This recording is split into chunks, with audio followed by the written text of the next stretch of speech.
Pemirsa, istri Doni Salmanan, Dinan Nur Fajrina, hari ini memenuhi panggilan Bareskrim Polri. Dinan diperiksa sebagai saksi atas kasus dugaan penipuan investasi yang menjerat suaminya.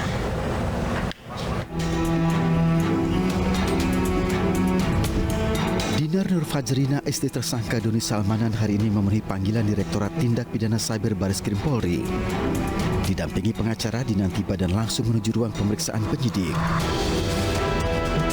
Pemeriksaan terhadap istri Doni Salmanan yang sedianya dilakukan pada Senin kemarin batal karena dalam kondisi sakit.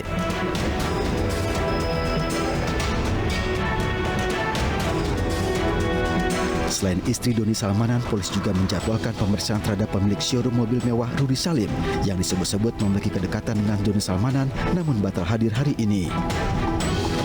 Nah, untuk motivasi tersangka itu sendiri, tersangka DS ingin mendapatkan keuntungan secara pribadi dan menjadikan perbuatan tersebut sebagai mata pencaharian.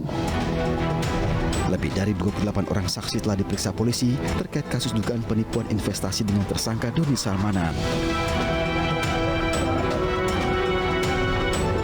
Sejumlah aset milik Doni Salmanan pun mulai dari rumah, kendaraan mewah dengan harga fantastis, serta aset berharga lainnya telah menjadi barang sitaan polisi. Sementara itu, pelaksana tugas Bupati Bandung Barat Hengki Kurniawan mengaku siap memenuhi panggilan polisi untuk memberikan keterangan penyidik. Hengki mengaku Doni Salmanan sebelumnya pernah memberikan bantuan kepada Pemprov Jawa Barat berupa sembako.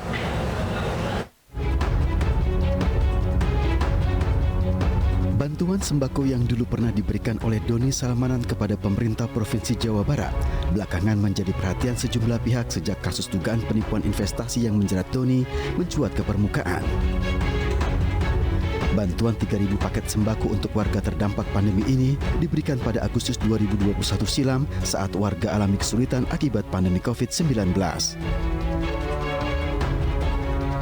Penyaluran bantuan diberikan melalui pemerintah Provinsi Jawa Barat dan disalurkan ke sejumlah wilayah termasuk wilayah Bandung Barat.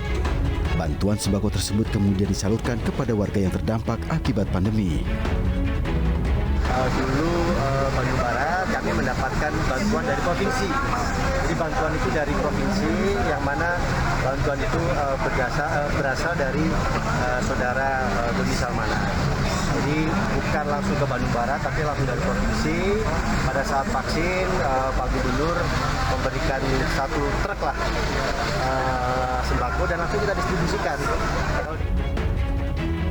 Pelaksana tugas Bupati Bandung Barat mengaku siap memberikan keterangan kepada penyidik jika aliran bantuan yang pernah diberikan Doni Salmanan diperlukan bagi polisi.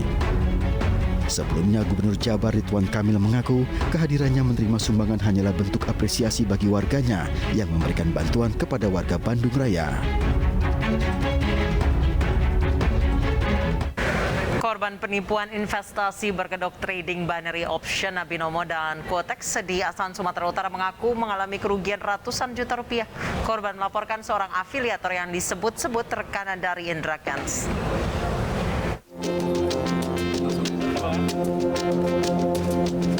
Dua orang asal Asahan dan Deli Serdang, Sumatera Utara ini menyampaikan laporan ke Mapolda Sumatera Utara. Laporan dilayangkan setelah keduanya mengaku alami kerugian ratusan juta rupiah setelah menginvestasikan uang melalui aplikasi trading binary option Binomo dengan terlapor afiliator atas nama Zulfikar Zou. Kuasa hukum korban yang melapor mengaku terdapat 400 orang di Sumatera Utara yang telah menjadi korban penipuan investasi. Lagi yang menyusul, karena saat ini yang tergabung dalam grup Telegram korban afiliator ini mencapai 400 orang untuk Sumatera Utara. Dari dua ini kira-kira kerugian sementara berapa kan? Hampir 1 miliar kerugian dari kedua korban ini. Di laporan akan kita lakukan penyelidikan. Ada dugaan keterlibatan dengan tersangka ikat maupun tersangka yang lain, Pak? Ya, ini yang dua laporan ini yang sedang kita dalami ya. Nanti terkait dengan dugaan keterlibatan IKA dengan DS, itu nanti kita dalami. Kedua korban yang alami kerugian ini sebelumnya tergiur dengan iming-iming ajakan untuk berinvestasi melalui aplikasi Binomo dan Quotex. Kuasa hukum korban juga mengaku pihak yang dilaporkan merupakan rekan dari tersangka Indra Kents yang kasusnya tengah ditangani oleh Bareskrim Polri.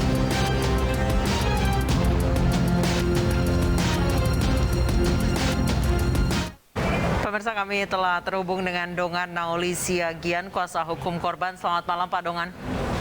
Selamat malam, Anissa.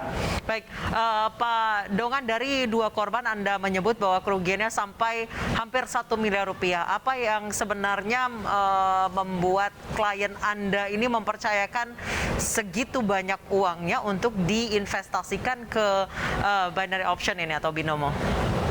Ya, yang pertama mereka diiming-imingi untuk mendapat uang yang instan, Anissa. Itu dia. Sehingga mereka tergiur untuk menginvestasikan uang mereka. Karena kan ini berbentuk trading. Nah, padahal setelah kasus di Bareskrim muncul, baru mereka mengetahui ini adalah judi. Baik, Anda menyebut bahwa klien Anda melaporkan salah satu afiliator yang disebut-sebut dekat dengan Indra Kents. Apakah orang ini yang kemudian mengiming-imingi klien Anda untuk berinvestasi segitu besarnya? Ya, karena di awalnya Ikala yang mengarahkan untuk ke afiliator yang kami laporkan saat ini di Polda Sumatera Utara. Sudah dilaporkan? Atas nama siapa Pak, kalau boleh dibagi dengan kami? Inisialnya J, Z, MI, dan S. Ada 4 orang afiliatornya yang kami laporkan. Baik, apa tugas ketiga orang itu? Dia menjadi mentor dan afiliator kedua klien hukum kami ini, Anissa.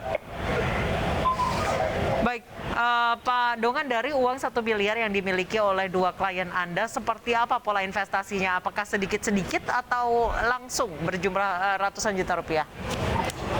Sedikit-sedikit, secara bertahap selama kurang lebih 7 bulan. Baik, apakah klien Anda sempat mendapatkan keuntungan? Kalau keuntungannya tidak ada, Anissa. Oh, belum pernah mendapatkan keuntungan? Belum, mereka lah loss. Nggak main loss, diarahkan, loss lagi, bahkan sampai ada yang memberikan uang itu langsung ke afiliator dan ternyata loss juga. Baik, jika memang klien Anda belum pernah mendapatkan keuntungan, mengapa selama 7 bulan ini terus top up gitu ke? Karena iming-iming untuk mengembalikan yang telah habis, untuk mengembalikan modal, sehingga dia melipat terus modal dia. Oke, kemudian tadi Anda menyebut bahwa ada 3 orang yang menjadi afiliator. Apakah mereka bertiga ini menjanjikan kalau dana utama itu aman dan lain sebagainya? Ya, menjanjikan aman, bahkan meningkat bisa sampai minimal 10% dari modal. Oke, jadi ketika misalnya ada kerugian dijanjikan uang akan kembali bahkan bertambah 10%. Ya, meningkat 10%. Setelah beberapa kali loss, apa yang dijanjikan oleh ketiga orang terlapor ini? Gimana, Kak? Setelah selama 7 bulan tidak pernah mendapatkan keuntungan, bahkan loss terus atau rugi terus, apa yang dijanjikan ketiga orang ini sampai akhirnya klien Anda terus mentop up? Tetap iming-iming untuk mendapatkan keuntungan, dan setelah loss dan mereka sadar, ya kan, bahkan sampai menjuali mobil, perkebunan, rumah bahkan. Makanya disitulah mereka baru sadar, dan ketika kasus itu meledak di Bareskrim Polri, baru mereka muncul. Oke, setelah kasusnya bergulir di Bareskrim Polri, baru klien Anda bermunculan atau 3 orang ini?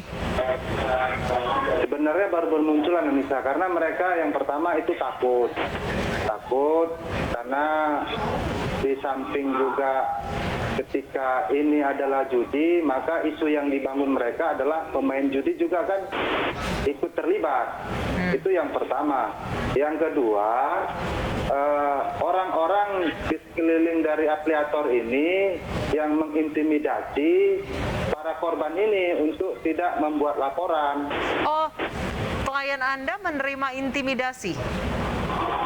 Ya, diintimidasi oleh orang-orang di sekeliling dari para afiliator ini. Seperti apa bentuk intimidasinya, Pak? Ya, ancaman ingin dianiaya, bahkan sampai dibunuh. Apakah tindakan intimidasi ini juga sudah dilaporkan? Intimidasinya belum, karena itu kan mereka ini waktu itu didatangi secara person. Jadi karena ketakutan, ya kan, jadi juga buktinya belum cukup. Jadi mereka belum berani, sehingga waktu membuat laporan di Polda pun para korban ini kan menutup wajahnya, takut. Makanya waktu itu saya bilang, kalau memang kalian takut, ya sudah nggak apa-apa. Nanti ya kita korban kok, masa kita takut?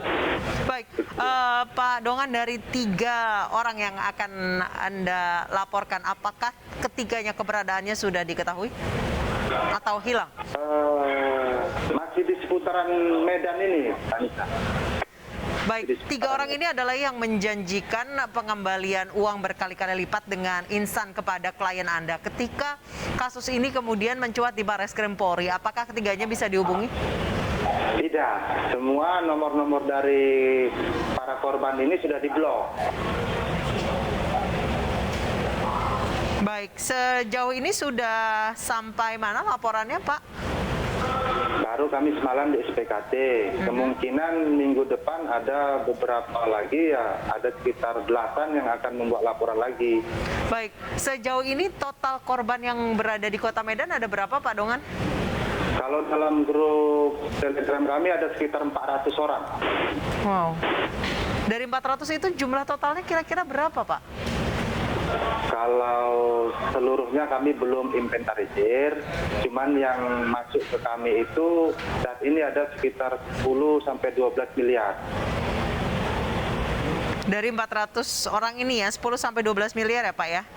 Sebahagian ya, belum semua, karena itu kan butuh data real. Kami juga tidak mau menduga-duga berapa kerugian mereka, karena ini kan kami butuh rekening koran, bukti transaksi, itulah nanti yang akan kami satukan. Ini kan belum semua.